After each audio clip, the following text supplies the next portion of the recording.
seeing how the programming has actually sort of taken on a new evolution.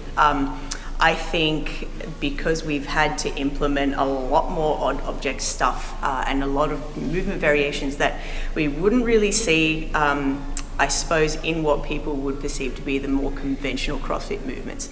So throwing a curveball like that has actually been really awesome to coach. It's really sort of forced me to expand my knowledge base as well, which has been excellent. And I think the removal of a barbell is probably the best thing that has ever happened to our members. So I really look forward to them coming back into the gym, getting a feel for how that has actually improved what they may traditionally see CrossFit to be. So that's me on that one, I think.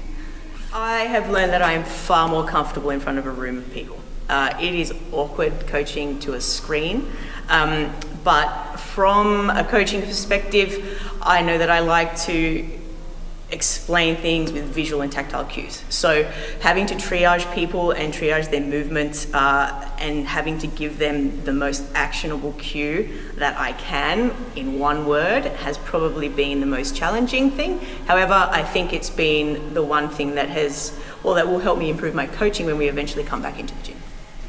I am working my way through a few at the moment with all of my free time.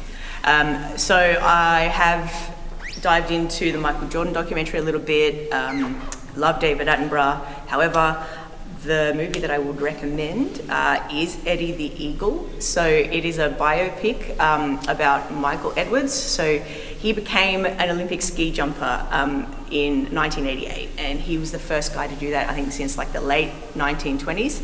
And essentially he is an underdog, he's a little bit of a dork, but it's a great film about perseverance and sort of rising above adversity and what other people think of you, and it's some light-hearted comedy as well. So that's my pick for the film.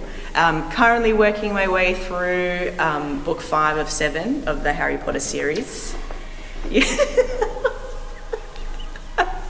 I am a big nerd. Yeah, so that's, I mean, I wouldn't necessarily recommend it to everybody, but when I'm not reading that kind of stuff, it's always usually sort of programming and training. So touch people in public, but not in an awkward way or in an inappropriate way. Okay, I just love people, and I miss being able to interact with people normally.